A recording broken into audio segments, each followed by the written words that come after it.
हमारे साथ अनुज आत्रे कांग्रेस के नेता थोड़ी देर में हमें ज्वाइन करने वाले हैं। संजय राणा पॉलिटिकल एनालिस्ट हमारे साथ स्टूडियो में मौजूद हैं। मोहम्मद अतीक नेता हैं आईयूएमएल के, वो भी हमें ज्वाइन कर चुके हैं। और ग्राउंड जीरो पर हमारे सहयोगी वैभव परमार सुबह से लगातार वहां से हम तक रिपोर्ट पहुंचा रहे हैं और आप तक वो रिपोर्ट पहुंच रही है। वैभव, सबसे पहले मैं आपके पास आ रहा हूं।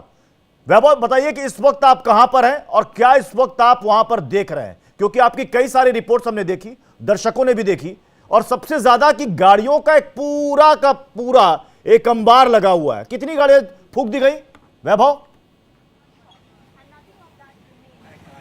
देखिए प्रत्युष, इस वक्त जिस लोकेशन पे मैं हूँ वो लोकेशन गुड़गांव के सेक्टर 66 का बादशाहपुर इलाका है। और यहाँ पर क्या सिचुएशन है वो मैं आपको बताऊं, उससे पहले आपको बता दें कि अब तक 70 से ज्यादा गाड़ियों को पूरे हरियाणा में फूंका जा चुका है। ये वो इलाका है जो आज दोपहर 2 बजे एक ढाबा है बादशाहपुर इलाके में जिसको जला दिया गया। बताया जा रहा है कि यहाँ पर कुछ उपद्रवी पेट्रोल जो बम है वो लेकर पहुंचे थे बॉटल्स में, और उन्होंने यहाँ पर इसे 2 बजे के करीब ढाबे को आग लगा दिया। हालांकि किसी की जान को नुकसान नहीं हुआ है, लेकिन माल का काफी ज्यादा नुकसान हुआ है। ऐसे में यहाँ पर जो स्थानीय प्रशासन है 2 बजे पहुंचता है, पुलिस प्रशासन यहाँ पर पहुंचता है, साथ ही साथ फायर फाइटर्स भी पहुंचते हैं और आग बुझाने का काम किया जाता है। फिलहाल सभी इलाके में, पूरे इलाके में आग को तो बुझा दिया गया है, लेकिन ऐसी घटनाएं लगातार हरियाणा के अलग अलग हिस्सों से जो फुटेज है वो सामने आ रहे हैं कि अभी भी गुड़गांव में और तमाम जो इलाके हरियाणा के वहां पर अभी भी शांति नहीं बनी है। प्रशासन लगातार गुहार लगा रहा है कि आप लोग शांति। वैभव, आप बताइए, कल तो पूरा नू 6 घंटे तक दंगाइयों ने बंधक बना रखा था और ये खुद वीएचपी कह रही है कि हमने कई बार फोन किया, वहां पर पुलिस की डिप्लॉयमेंट होती है 4 घंटे के बाद। आज दूसरा दिन है, स्टेट ने मांगा कि हमें सेंट्रल से कुछ मदद चाहिए। फोर्सेस की डिप्लॉयमेंट आज देख रहे हैं, नहीं देख रहे हैं आप? देखिए समझना होगा प्रत्युष, क्योंकि देखिए 2 महीने पहले भी एक नोटिस दिया गया था और 6 महीने पहले भी नोटिस दिया गया था कि पिछले कई वर्षों से ये जो शोभा यात्रा है वो उस इलाके में लगातार होती रही है। लेकिन इसी साल क्यों पथराव हो गया? क्या कारण रहा कि वो शोभा यात्रा में पुलिस बल तैनात था, उसके बावजूद इतनी हिंसा फैल गई कि वहां पर मौके पर हालात जो संभालने मुश्किल हो गए। ऐसे में सिचुएशन लगातार क्यों बिगड़ती जा रही है? 2 होमगार्ड की मौत हो जाना अपने आप में बड़ा सवाल है, साथ ही साथ 3 सिविलियंस की भी मौत हो चुकी है। मौतों का आंकड़ा बढ़ रहा है, 70 लोगों को अब तक हिरासत में ले लिया गया है और कोशिश की जा रही है कि जितने भी सीसीटीवी फुटेज सामने आ रहे हैं उनके माध्यम से सभी लोगों की पहचान की जा सके, शिनाख्त की जा सके और आगे एक एक पर कार्रवाई की जा सके। क्योंकि अब सीएम का भी बयान आ गया है, साथ ही साथ अनिल विज जो कि गृह मंत्री हैं वो भी कह चुके हैं कि एक एक दोषी को बख्शा नहीं जाएगा, सभी पे कार्रवाई की जाएगी। जी ठीक है वैभव, आप हमारे साथ बने रहें। अतीक साहब, आपने सुना गृह मंत्री हरियाणा के, वो कह रहे हैं कि यह किसी ने इंजीनियरिंग की है। इतने सारे पत्थर, इतने सारे हथियार पहले से कैसे आ गए थे? वो कह रहे हैं इसके पीछे एक बड़ी साजिश है और कोई ना कोई तो मास्टरमाइंड है। प्रत्युष जी, सबसे पहले तो मैं ये कहना चाहूंगा कि ये जो हो रहा है और जो हुआ है वो नहीं होना चाहिए और ये निंदनीय है। इसकी जितनी निंदा करी जाए वो कम है। और मैं मुसलमानों और हिंदुओं से अपील करता हूं कि किसी की भड़कावे में ना मत आए। ये मुल्क हमारा है, ये प्रदेश हमारा है, इसको जलाएं नहीं, इसको खराब नहीं करें। ये संसाधन आवाम के हैं। दूसरे ये कि ये जो अभी अनिल विज साहब कह रहे थे कि किसी ने इंजीनियरिंग करी है।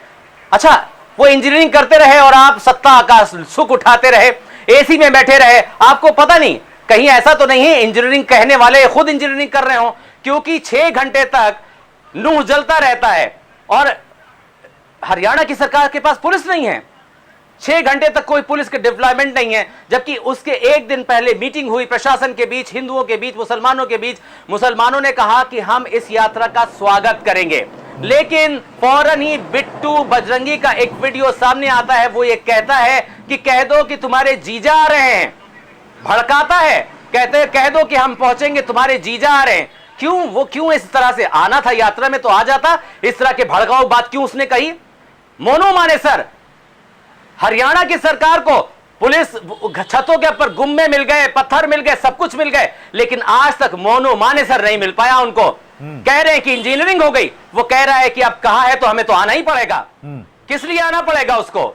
वो इसलिए कि दंगा भड़काना चाहता है। आपने देखा कि एक राष्ट्रीय चैनल का दंगाइयों ने कैमरा बंद करा दिया और उसके सामने उन्हें गोली चलाई, धड़ाधड़ धड़ाधड़ 4-5 फायर करे उसके सामने। कार के अंदर ये बड़ी बड़ी तलवारें, कौन सी शोभा यात्रा में कौन सा एडमिनिस्ट्रेशन तलवारों की इजाजत देता है? मेरे भाई, मैं कहता हूं कि ये जो विश्व हिंदू परिषद है, जो बजरंग दल है, इसको बैन कर दीजिए, वरना पूरे हिंदुस्तान में ये ऐसी तरह से नफरत की आग फैलाते रहेंगे। और जिन लोगों ने पत्थर बरसाया उनको कुछ नहीं कहेंगे आप? बिल्कुल कार्रवाई होनी चाहिए, बिल्कुल कार्रवाई होनी चाहिए। जाहिर सी बात है, दोषी दोनों तरफ से लोग हैं और सरकार को चाहिए कि सिर्फ और सिर्फ एक तबके भी ना करे। अगर उसके अंदर इंसाफ है तो फिर दोनों को तहत कार्रवाई करनी चाहिए, क्योंकि हमें शांति चाहिए, हमें नफरत नहीं चाहिए। ठीक है, संजय राणा। गुड इवनिंग प्रत्युष जी, गुड इवनिंग फेलो पैनलिस्ट। देखिए, बड़ा दुर्भाग्यपूर्ण घटना है। देखिए, एक शोभा यात्रा निकल रही है प्रत्युष जी, उसके ऊपर तकरीबन 2500 लोग उसमें आ रहे हैं, अचानक पत्थर चलने लगते हैं। ये शांति दूत इतने अच्छे कैसे हो जाते हैं? और ये बताइए, जितने कबाल गैंग हैं, जो सूडो सेकुलर गैंग कहा जाता है, बोलते हैं दो गुटों का संघर्ष है। ये दो गुटों का संघर्ष है। कोई शांतिपूर्वक अपनी धार्मिक यात्रा निकाला जो वर्षों से, हजारों साल से होती आ रही है, उस पर आप पत्थर फेंकने लगते हैं। और बहाना क्या है?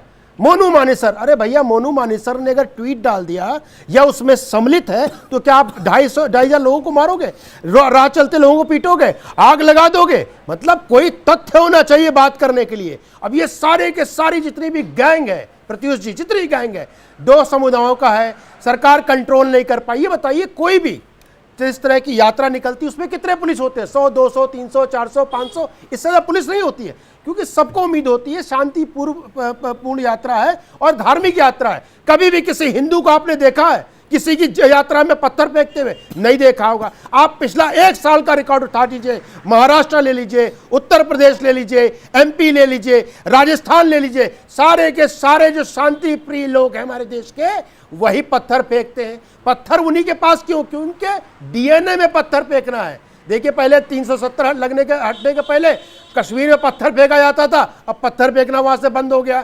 तो क्या ये पुष्प वर्षा कर रहे थे?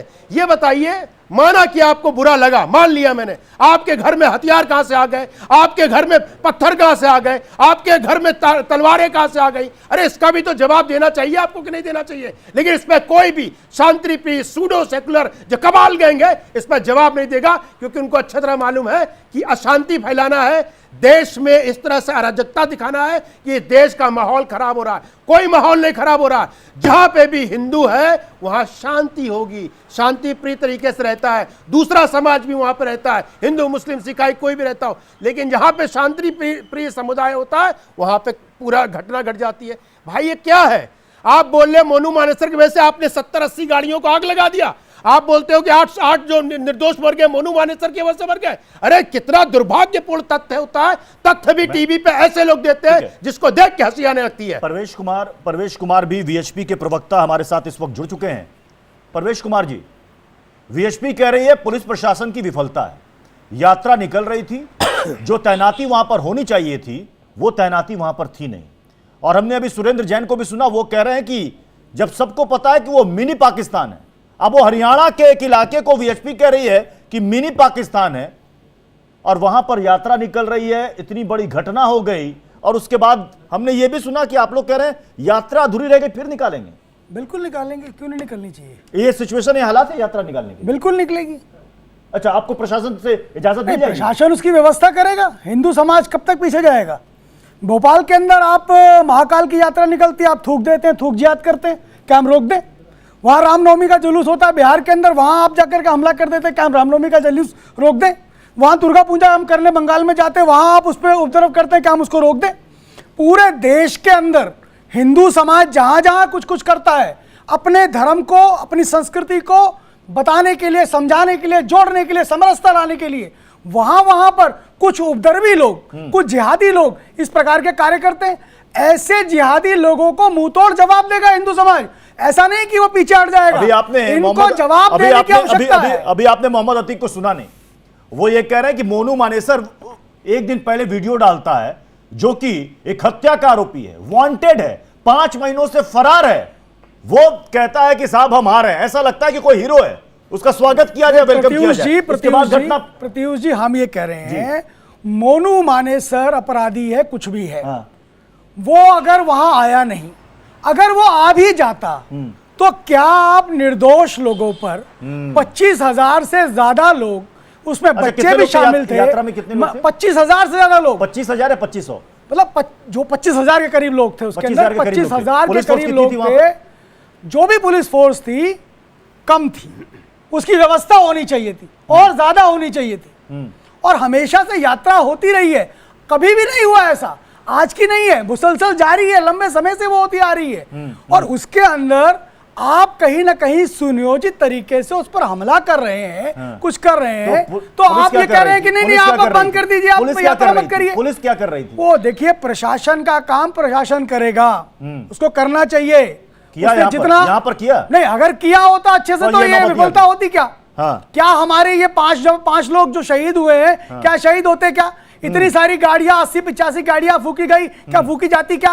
अभी गुड़गांव के अंदर मैं देख कर आ रहा हूं, मैं चैनल के अंदर सारी हिंदुओं की दुकानों को तोड़ा गया।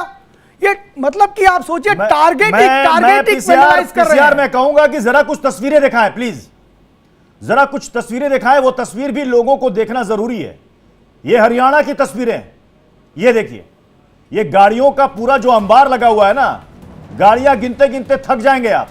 इतनी गाड़ियां फूंक दी गई हैं और सब गाड़ियों को एक जगह इकट्ठा करके लाया गया है। ये 31 जुलाई यानी कि कल की ये तस्वीरें हैं। ये देखिए, गाड़ियां धू धू करके जल रही हैं यहां पर। आप गिनते रह जाइए, 1 2 3 4 5 6 7 8 9 10, आप थक जाएंगे।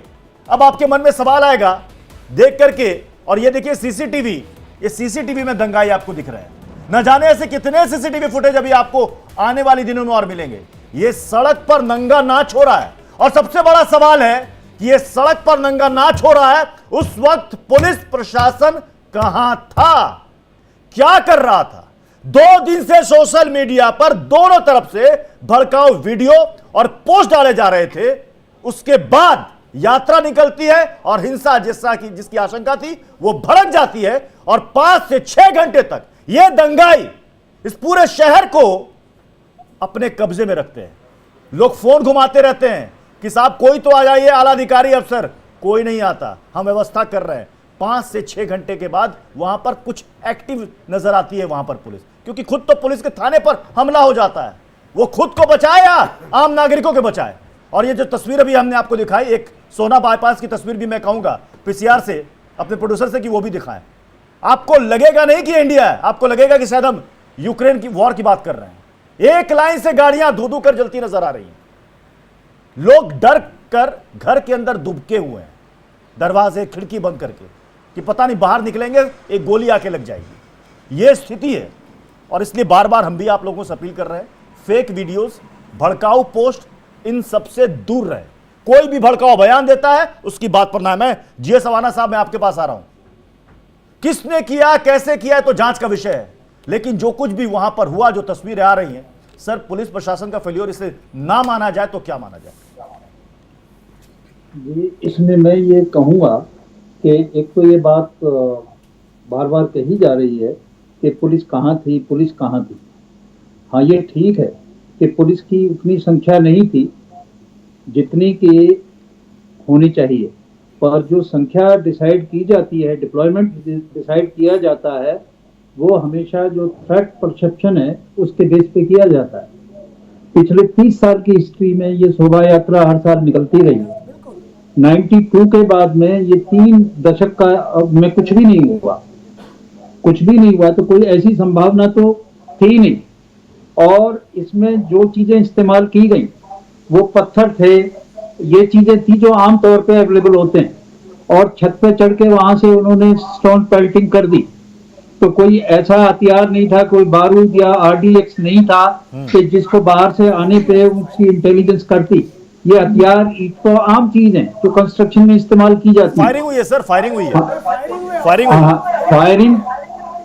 फायरिंग का जो हुआ है वो इक्का दुक्का है, पर जो मैन जो हुआ है वो स्टोन हुआ है, स्टोन पेल्टिंग हुई है। और दूसरी बात इसमें यह है कि इसमें साजिश बिल्कुल है। इसमें जो हॉस्पिटल है जिसमें इंजर्ड थे, आप उस क्लिप को देखें तो उसमें नकाबपोश से उन्होंने अपना चेहरा छुपाया है और तोड़ के इंजर्ड लोगों को भी अटैक करने की कोशिश की है। और जो इस तरह का नकाबपोश होते हैं और इस तरह के जो लोग हैं, ये आम जो रिएक्शन होता है जनता में, जो दंगे होते हैं उसमें नहीं होते हैं।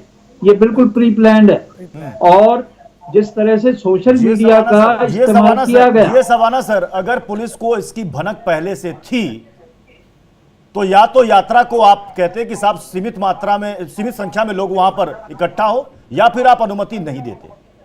अगर आपको ऐसी भनक थी।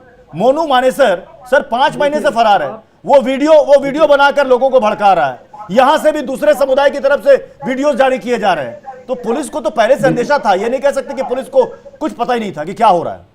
नहीं, ये बिल्कुल नहीं कह रहा हूं मैं कि पुलिस को नहीं पता है, पुलिस को पता था और तभी तो उन्होंने डिप्लॉयमेंट की।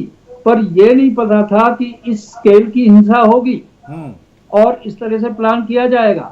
अब मेरी इसमें सीधी सजेशन है जी पूरा पुलिस प्रशासन को कि वो इन सबको चिन्हित करके केवल पीस की बात ना करती रहे। ये इससे तो और बढ़ावा मिलता है। उन पे सख्त एक्शन होना चाहिए, चिन्हित करे। पॉइंट वाली बात कही आपने जी सवाना सर, उस तरह का एक्शन हो जैसा उत्तर प्रदेश में हुआ है। मतलब आप ये कह रहे हैं कि यहां पर भी बुलडोजर कार्रवाई, बुलडोजर एक्शन की जरूरत है। ये पीस कमेटी, अमन कमेटी ये करने से काम नहीं होगा। शहर जल गया, जिला का जिला, पूरा ये मामला अहिंसा फैलता जा रहा है और पीस कमेटी और अमन कमेटी की बात हो रही है। पीस कमेटी जो है, जो लोग आ जाते हैं 2-4 पुलिस के पास, उनका कोई भी कंट्रोल नहीं होता है। मैंने देखा है ये अपने उसमें आते हैं, बैठते हैं, चाय पीते हैं, अफसरों के साथ चले जाते हैं। आज 2 दिन हो गए, अभी घटनाएं कहाँ रुकी हैं? रुकता है। पुलिस का काम है कि सच्चाई दिखाए, इसका मतलब ये बात तो है ना सर कि कानून का खौफ नहीं है वहां हरियाणा में, कानून और पुलिस का खौफ नहीं है। यहां तो स्थिति ऐसी थी कि पुलिस अपने को बचाए या जनता को बचाए, वो तो खुद थाने पर हमला हो गया वहां। यहाँ पे पुलिस प्रवचन करने के लिए नहीं है, पुलिस एक्शन लेने के लिए होती है। चलिए, बड़ी बात इन्होंने कही।